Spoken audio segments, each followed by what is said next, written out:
नमस्ते सभी को प्रेस तलर जय मसीह के भाई और बहनों। आइए हम लोग वचन में जाएंगे, देखेंगे हम लोग उत्पत्ति के पुस्तक अध्याय 47 हम लोग 37 से आगे देखते जाएंगे। देखिए क्या यहाँ पर लिखा गया है कि इस्राएल मिस्र के गोशेन प्रदेश में रहने लगे और वहाँ की भूमि उसके बस में थी और वे फूले फले और अत्यंत बढ़ गए। मिस्र देश में याकूब 17 वर्ष जीवित रहा। इस प्रकार याकूब की सारी आयु 147 वर्ष की हुई। जब इस्राएल के मरने के दिन निकट आ गया तब उसने अपने पुत्र यूसुफ को बुलवा कर कहा, यदि तेरा अनुग्रह मुझ पर हो तो अपना हाथ मेरी जांघ के नीचे रख कर शपथ खा कि तू मेरे साथ कृपा और सच्चाई का यह काम करेगा कि मुझे मिस्र में मिट्टी न देगा। जब मैं अपने बाप दादों के संग जो सो जाऊंगा तब तो मुझे मिस्र से उठा ले जाकर उन्हीं के कब्रिस्तान में रखेगा। तब यूसुफ कहा, मैं तेरे वचन के अनुसार करूँगा। फिर उसने कहा, मुझे से शपथ खा। अतः उसने उनसे शपथ खाई। तब इस्राएल ने खाट के सिरहाने की और सिर झुकाकर प्रार्थना की। तो देखिए भाई और बहनों, जब मिस्र में जितने भी लोग हैं सब लोग अभी अकाल के समय सब यूसुफ के सामने आके खाने के लिए भोजन और वस्तुओं को मांग रहे हैं। पर अभी यूसुफ ने उनके जो बैल बकरी जीव जंतु हर एक के बदले खाने के लिए दूंगा बोल के उसी प्रकार की हर एक लोग अपने पशुओं को दे दी यूसुफ के सामने। और यूसुफ ने भोजन के बदले सारे पशुओं को फिर उनके लिए खरीदा। और जब उनके पास कोई भी भोजन वस्तु नहीं ना रहा तभी उन लोगों ने भूमि को भी उनके दे दी ताकि उन लोग कुछ खा सकें। तभी जब उन लोग भूमि को दी तो उसी समय यूसुफ ने उन लोगों को बीज भी दिया ताकि उन लोग क्या करें, चाष करें और जो भी उपजे वहाँ का उन लोग खाए पिए और उसका दशमांश उसको फिर दे।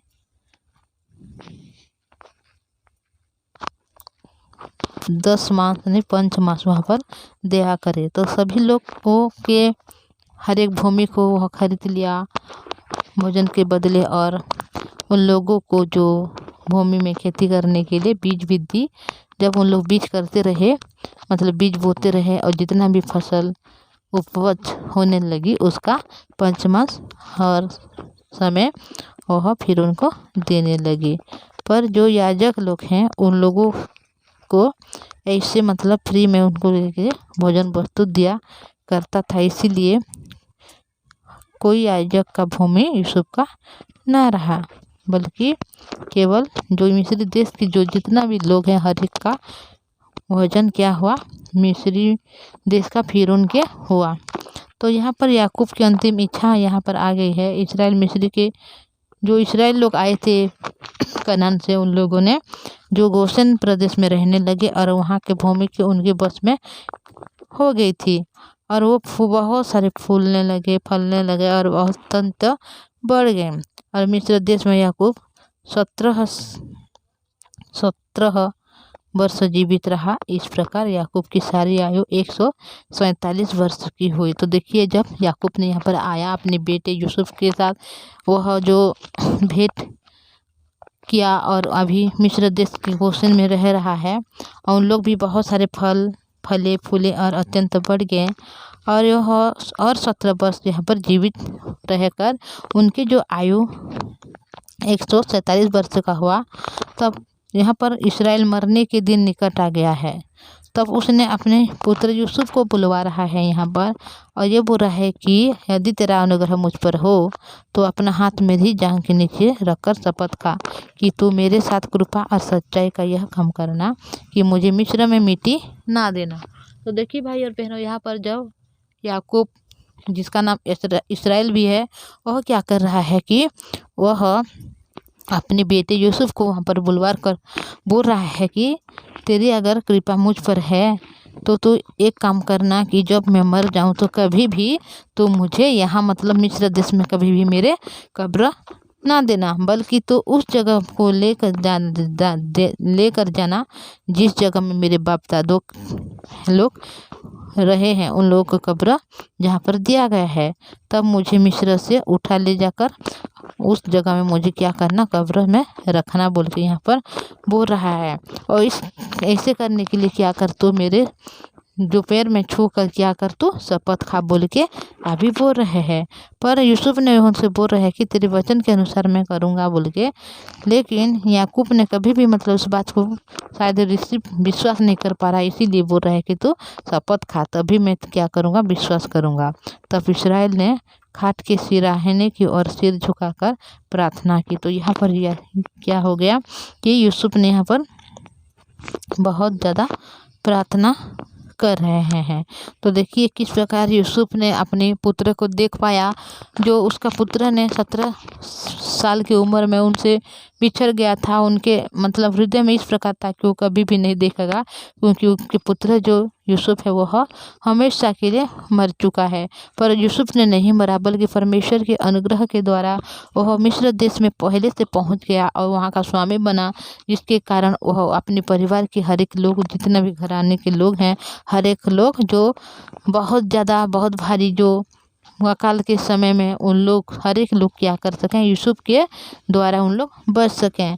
तो अभी जितने भी उनके घराना के लोग हैं, हर एक लोग मिस्र में आके वहाँ पर रहे और भोजन वस्तु को अच्छे से खाए पिए, अपने जीवन की हर एक अकाल में उन लोग दूर किए और उस अकाल से उन लोग बच गए और हर एक लोग यहाँ पर जीवित रहे। पर जब यहाँ पर मिस्र देश के जितने भी लोग थे, हर एक लोग यहाँ पर अपनी खेत को, अपनी भूमि को, अपनी बैल, अपनी गाय, अपनी जो बकरी है, जो जितना भी पशु है, हर एक को देकर उन लोग भोजन वस्तु किए। और लास्ट में अभी क्या हो गया कि जो यूसुफ मतलब याकूब का जो पिता, यूसुफ का जो पिता याकूब का अभी मतलब ज़्यादा टाइम हो गया है कि वो मृत्यु होने लगा है। तो वो आके अपने बेटे से बोल रहा है कि तू शपथ खा, ताकि मैं जब मर जाऊँ तो मेरे कब्रिस्तान यहाँ पर मतलब मिस्र में ना देना, बल्कि मेरे जो बाप दादा जहाँ पर सोए हैं उसके साथ मैं मेरे कब्र को देना बोल के। तभी ये सिर झुकाकर क्या कर रहा है, वह प्रार्थना कर रहा है। तो हम लोग देखेंगे भाई और बहनों, याकूब किस प्रकार वहाँ पर उसकी मृत्यु हो रही है, फिर यूसुफ कैसे कर रहे हैं, हर एक बात को हम धीरे धीरे करके देखेंगे। मैं आपको रिक्वेस्ट करना चाहूँगी, अगर आप इस चैनल में नई है तो इस चैनल को सब्सक्राइब कीजिए, लाइक और शेयर कीजिएगा। और जब आप लाइक करोगे और शेयर करोगे अपने प्रियजनों को, तो उन लोग भी वचन को सुनने को पाएंगे। और जब आप सब्सक्राइब करोगे तो जब मैं वीडियो अपलोड करूँगी तो सबसे पहले आपको देखने के लिए मिल जाएगी। तो आइए हम प्रार्थना करेंगे। पवित्र परमेश्वर पिताजी, धन्यवाद आपकी दया करुणा के लिए, आपने संभाला, अनुग्रह आशीष दिया। प्रभु जी धन्यवाद। हाँ पिता परमेश्वर, जब मिस्र में सारे इस्राएल पहुंच गए, पर मिस्री जितने भी लोग हैं उन लोग जो भूख के मारे अपने खेत को दे रहे हैं, अपनी भूमि को दे रहे हैं, अपने पशु को दे रहे हैं। पर जो मिस्र देश में कनान देश की हर एक इस्राएल जब पहुंच गए, उन लोगों को कुछ देना नहीं पड़ रहा है, बल्कि आप उनकी दया कर रहे हैं, अनुग्रह कर रहे हैं।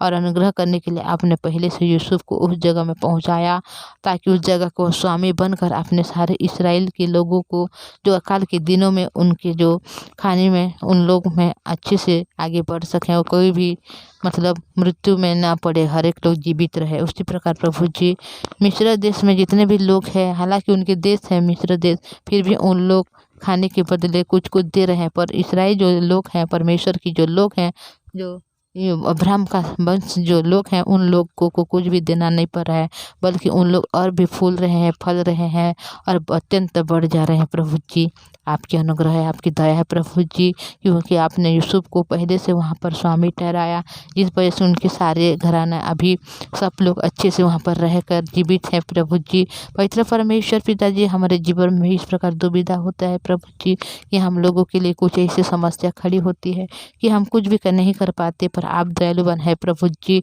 यूसुफ की तरह पिता आपने हमारे लिए रास्ते को तैयार किया है, ताकि हम अंत के समय में कभी भी हताश ना होए, निराश ना होए, बल्कि पिता अंत के दिनों में हम लोग प्रभु जी आपके अनुग्रह को पाकर प्रभु जी हम लोग जीवित रहने वाले बने। प्रभु जी हमारे भाई बहन के जीवन की हर एक दुविधा को दूर कीजिए, हर एक विपत्ति से आप उनको छुटकारा दीजिए। अगर कोई रोगी है, दुखी है, पिता परमेश्वर उन सबों को आप आशीष कीजिए और चंगाई को दीजिए। प्रभु जी आपके जीवित वचन की ओर पिता आगे बढ़ने वाले बने। हर एक दिन आपकी जीवित वचन जब सुनते हैं प्रभु जी, उनके हृदय मन में पिता उस वचन को आप रखिए प्रभु जी, और उन लोग हमेशा ग्रहण करने वाले बने प्रभु जी। आपकी जीवित वचन को हर एक दिन सुनते हुए पिता अपने परिवार के लोगों को भी पिता बचाने वाले बने प्रभु, ताकि हर एक लोग पिता अनुग्रह को पाके, आशीष को पाके, अंत के दिनों में कोई भी नाश ना होए, बल्कि स्वर्ग राज्य के अधिकारी, स्वर्ग राज्य की बारिश होने वाले बने प्रभु जी। और हर एक लोग पिता परमेश्वर स्वर्ग राज्य की अधिकारी होते हुए पिता परमेश्वर वहाँ पर प्रवेश करने वाले बने प्रभु जी। आपकी दया महान है, आपकी करुणा महान है। आपने हमेशा हमें दया किया, अनुग्रह किया, आशीष किया प्रभु, और स्वर्ग राज्य की अधिकारी बनाया प्रभु जी। धन्यवाद। हमारे मन में कुछ ऐसे नहीं है पिता कि हम आपके निकट आ सकें, पर आपने हमें स्वर्ग राज्य की बारिश बनाए। धन्यवाद। प्रभु यीशु के नाम से मांगते हैं, आमीन। Praise the Lord. Thank you.